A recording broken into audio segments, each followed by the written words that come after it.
Assalamualaikum warahmatullahi wabarakatuh. Apa kabarnya siswa hebat hari ini?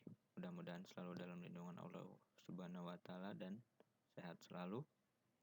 Untuk materi kita hari ini tentang kegiatan ekonomi yang berkaitan dengan produksi.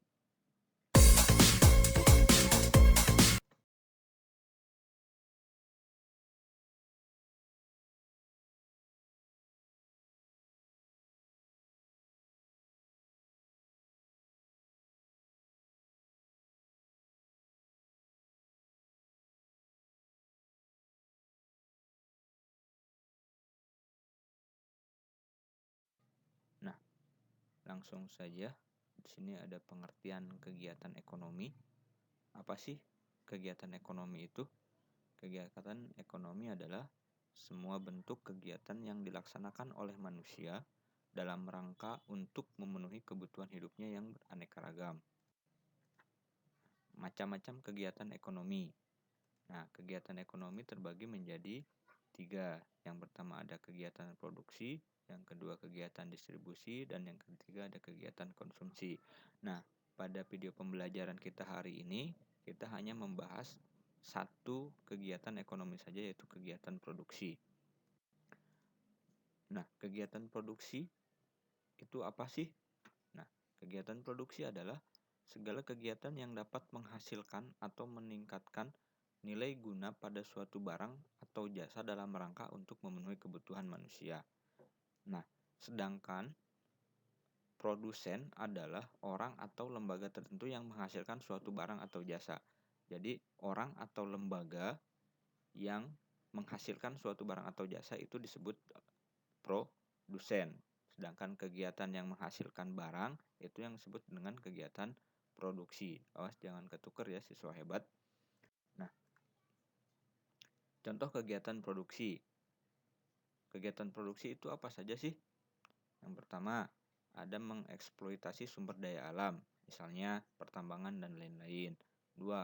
Mengolah tanah pertanian, kehutanan, perkebunan, dan juga perikanan darat. 3. Ada membuat barang dari bahan mentah menjadi bahan jadi, misalnya membuat kursi, meja, dan lain sebagainya. Melakukan jasa-jasa, misalnya perusahaan asuransi, dan lain-lain.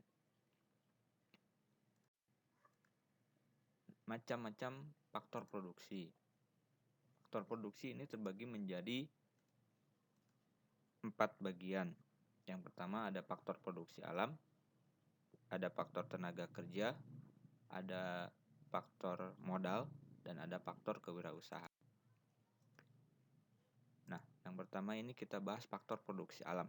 Faktor produksi alam merupakan segala sesuatu yang disediakan oleh alam, baik secara langsung ataupun tidak langsung. Bisa dipakai manusia untuk memenuhi segala kebutuhan hidupnya untuk mencapai suatu kemakmuran. Contoh, faktor produksi alam yang dapat dinikmati langsung misalnya ada tanah, udara, air, dan juga sinar matahari. Jadi itu langsung bisa kita nikmati. Sedangkan contoh faktor produksi alam yang harus melewati proses pengolahan lebih lanjut, misalnya ada gas alam, berbagai macam barang tambang seperti timah, perak, aluminium, dan lain sebagainya, serta tenaga alam seperti PLTA dan PLTU. Jadi ada proses terlebih dahulu sehingga produksi alam itu bisa kita nikmati. Selanjutnya ada faktor produksi tenaga kerja. Nah, faktor produksi tenaga kerja merupakan segala kegiatan manusia baik berbentuk fisik ataupun rohani yang ditujukan untuk keperluan produksi. Faktor produksi ini sangat diperlukan untuk mengolah dan meningkatkan nilai atau manfaat atas suatu benda. Jadi, dengan kemampuan sumber daya manusia ini, maka alam bisa dimanfaatkan sebaik-baiknya. Jadi, tidak akan ada produksi kalau tidak ada tenaga kerja. Selanjutnya ada faktor produksi modal. Nah, faktor produksi modal ini tidak hanya terbatas pada bentuk uang saja, namun dapat juga berbentuk mesin, gedung, tanah, dan lain-lain. Penggolongan modal dapat dikelompokkan berdasarkan sumber, penggunaan atau sifat, fungsi, dan berdasarkan bentuknya.